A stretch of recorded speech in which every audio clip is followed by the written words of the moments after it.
Okay, good day mga ka-airsoft. Good day mga ka-bigman. Big man. Rolling tayo in 5, 4, 3, 2, 1. Sa big man hobby shop, salig ng galawan. Airsoft gear mo, siguradong pumalakasan. Airsoft needs mo, dito mo lang hanap. Quality service, di ka iiwan sa alangangan. Guns, gears, upgrades na legit. From beginner hanggang pro, we're the ultimate kit. Walang sablay, walang palya. Big man hobby shop, dito sigurado ka. Ayosin, aalagaan, bawat pyesa, bawat galawan. Dito sa Big Man, respeto ang sandata. Serbisyo ang kalakasan. Big Man Hobby Shop, where legends are made. Airsoft dreams mo, dito di na fade. Good day mga ka-airsoft, good day mga ka-Big Man. Dito sa Big Man, serbisyo, kalidad, walang iwanan. Bawat upgrade, bawat check, pulido, hindi bara-bara, trabaho laging ganado. Context namin, expert sa lahat. Airsoft mo, parang bago, astig ang paglipad. Big Man, Big Man, Big Man, best service in the land. Big Man, Big Man, tara na, sumama ka na sa Big Man. Big Man Hobby Shop, where legends are made. Airsoft dreams mo, dito di na fade.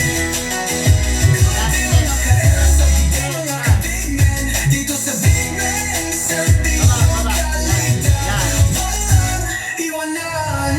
Big Man, best service in the land. Big Man, tara na, sumama ka na sa Big Man Gang. Big Man Hobby Shop, gang strong, service stronger.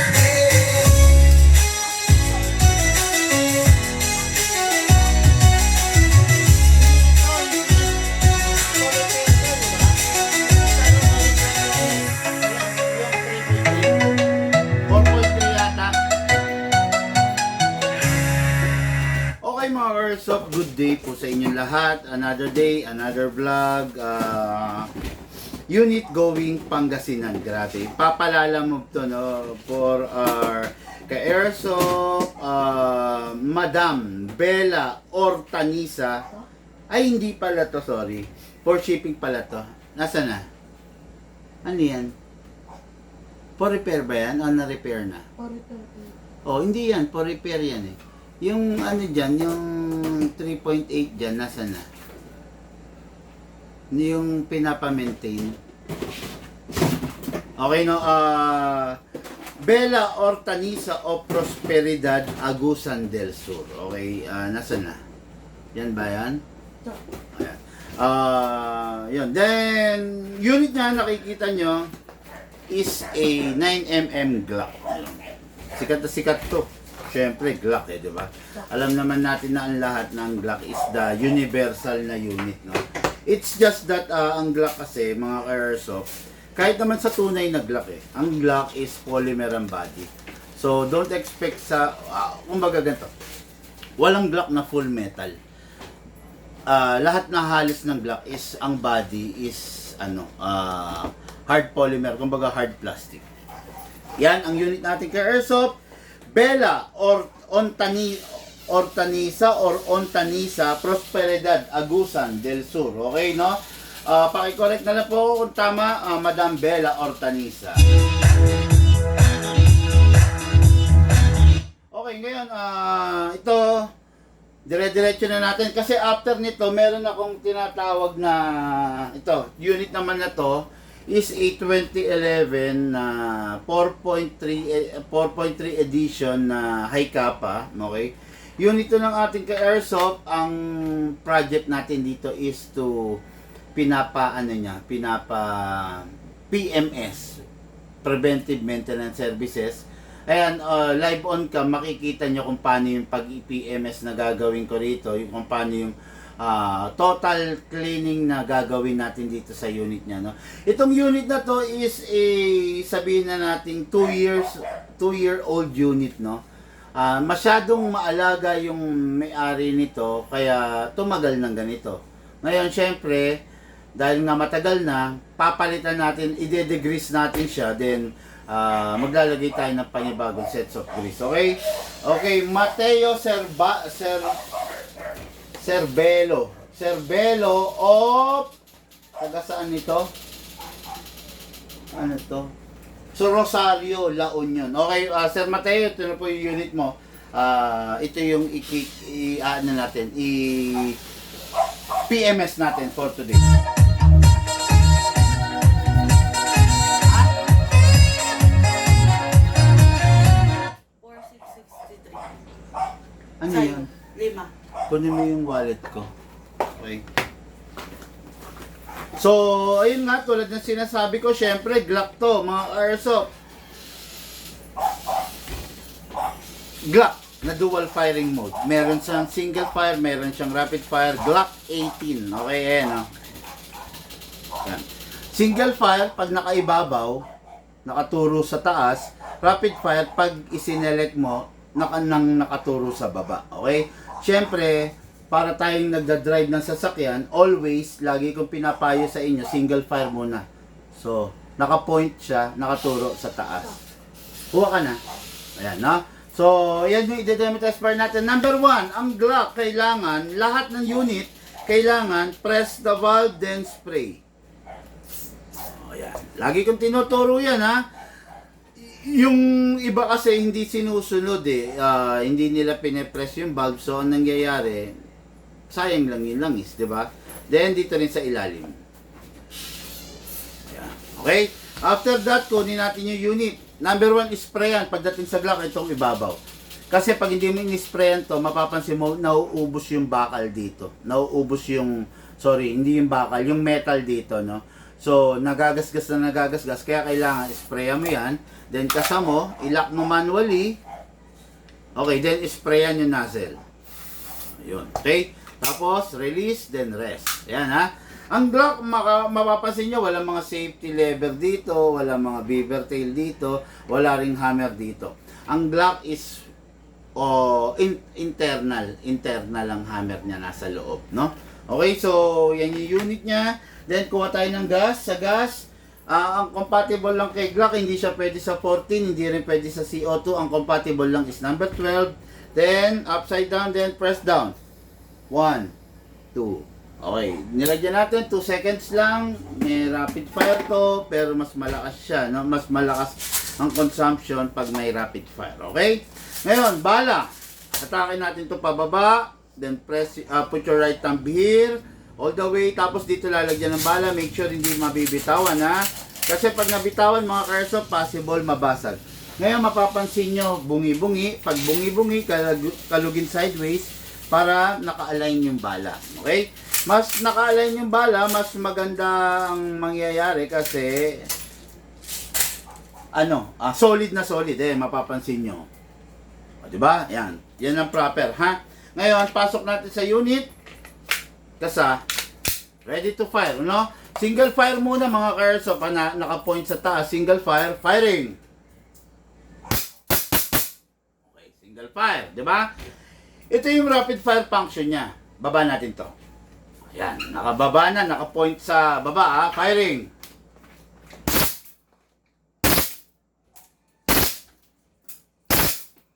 Okay, nakita nyo.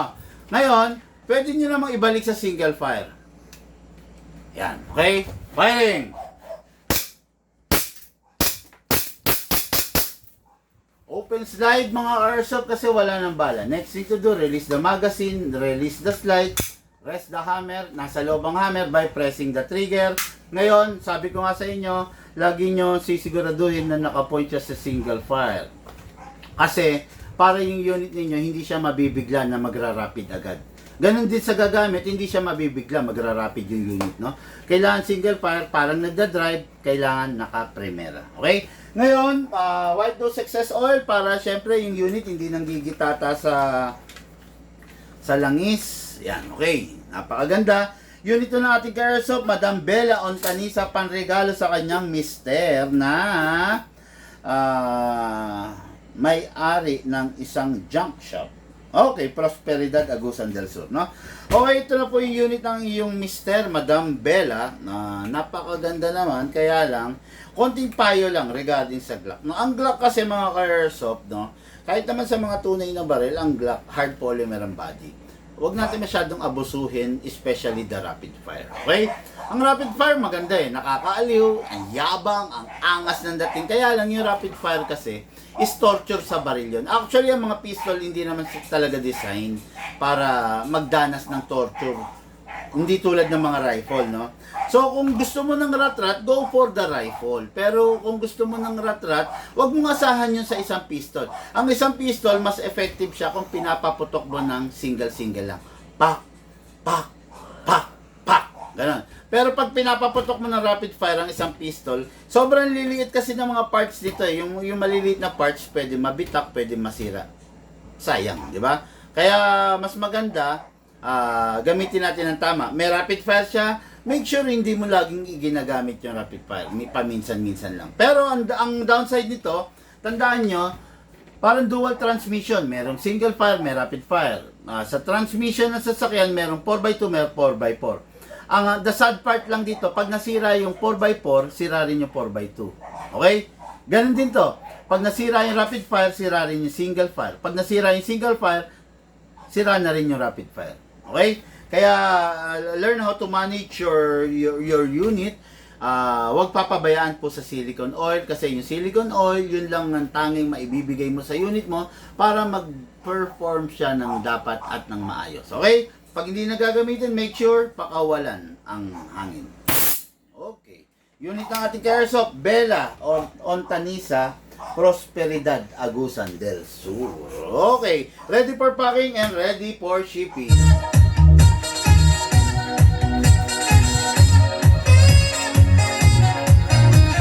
Okay, ngayon mga airsoft, idaos natin to. Makikita nyo ngayon, live on cam, maglilinis tayo ng unit, no?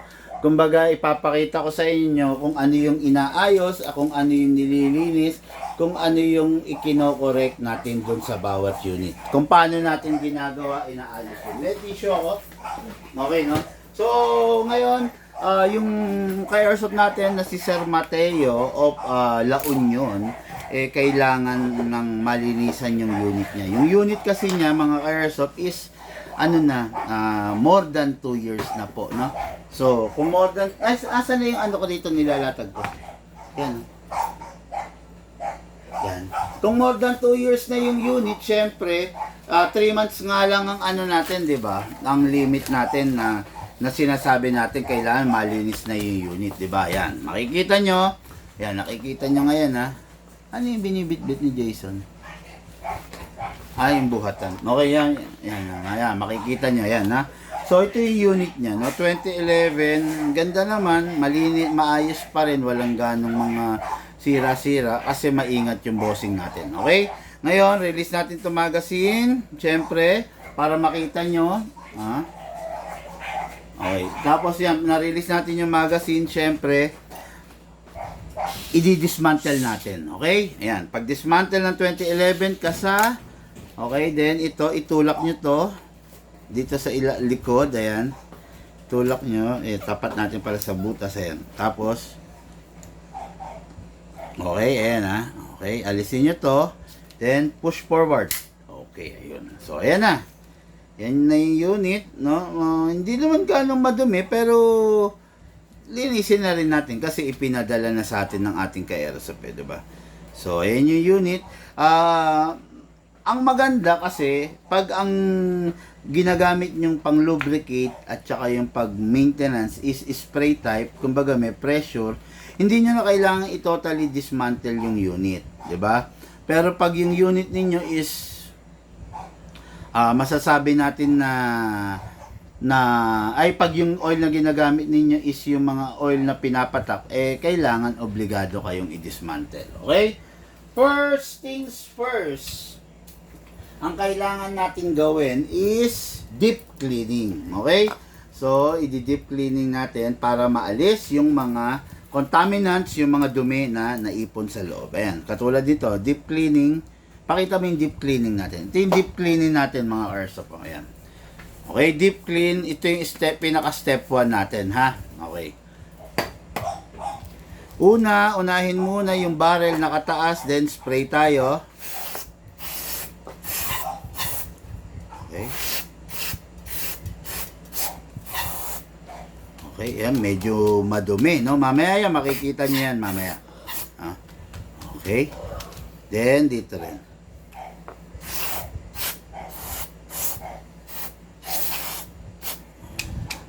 Okay. Merong mga kaunting dumi, ayun, may mga aluminum flakes akong nakikita. Yung mga alloy flakes, no? Makikita nyo yan, nandyan yan, no? Okay, so ito.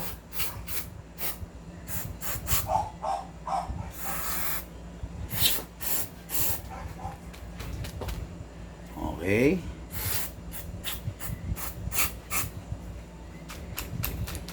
Yan. Mahalaga pag ginagawa natin to kasi yung unit ninyo, ma-check natin kung meron kailangang i-adjust, kung meron kailangang sikipan, kung meron kailangang iayos, no? Para bumalik siya sa dating performance niya, hindi siya maging pasaway on the future, no? Ito yung pakita mo sa camera, yung next natin is the step 2, dissolving agent. Okay? Lulusawin niya yung mga hindi na alis ng step 1, lulusawin niya para mas maging fresh yung paglalaro ng airsoft nyo. Okay? Yan. Bali foam to mga airsoft, no? Yan, lulusawin niya yung nasa loob, no? Yung mga hard to reach area. Yan, makikita nyo yan, dahan-dahan yung foam malulusaw. Kasabay ng paglusaw ng foam is nalilinis niya yung loob. Ayan, oh, kumukulo siya, oh. Kita mo, look? O, diba? Kumukulo, oh. Ayan, bigyan mo sandalan to.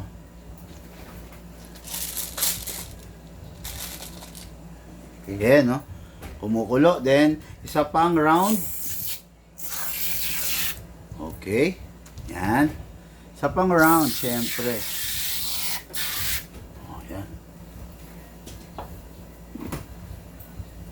Importante yan, mga ka-airsoft, huwag niyong baliwalain yan. Kasi, pag binaliwala nyo yan, yung sariling aluminum dust or aluminum powder na naaalis doon sa unit nyo, yun ang sisira sa kanya. Okay?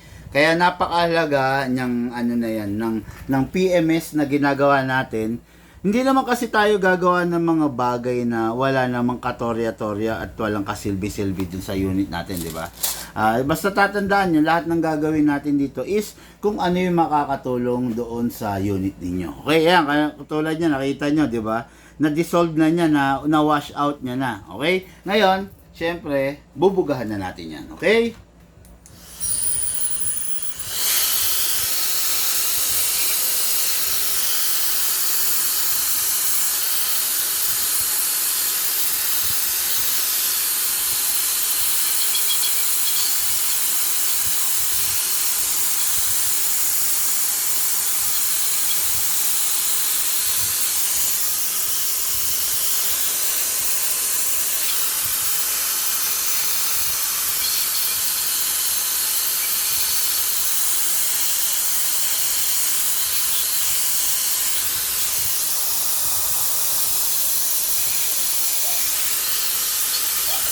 Okay. Okay, ngayon ito naman.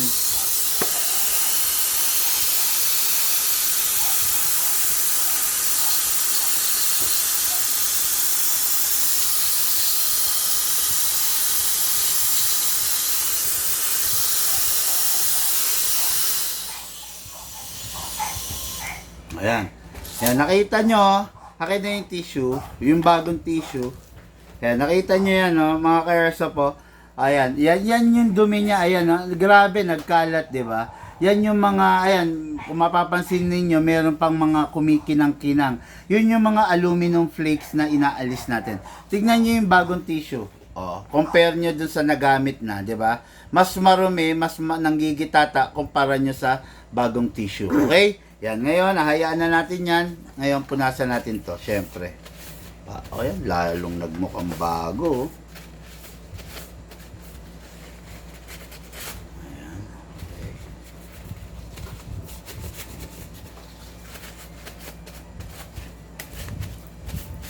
Ayan, lalo nagmukhang bago yung unit ng ating ka-airsoft, no? Mamaya papakita ko sa inyo yan, no? Na talagang mukhang bago siya. Ayan. Okay, yan ngayon, syempre, alisin na natin to kasi malinis na, di ba? Okay, tapon. Look, pengi isang tissue. Ngayon, malinis na siya. Nawala na yung mga dating grease, yung mga dating grasa, yung mga dating lubricant. Ngayon, maglalagay tayo syempre ng bagong ng lubricant. Okay? Para yung unit ng ating ka-airsoft is protektado pa rin. Syempre. Okay? Okay? Yan, napakahalaga niyan, ha?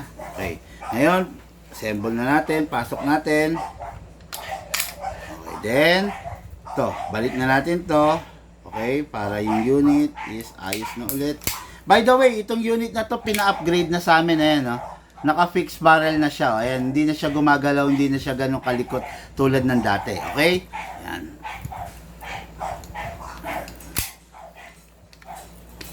Okay, ganda.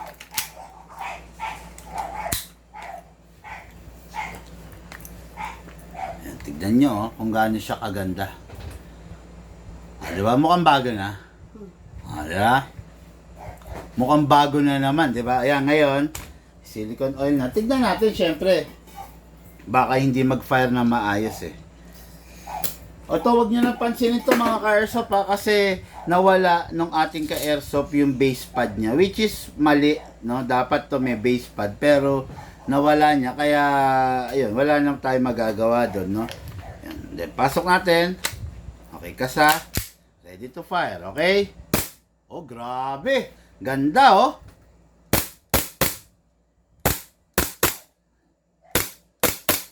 Back to brand new performance na naman siya. Napakaganda niya, oh.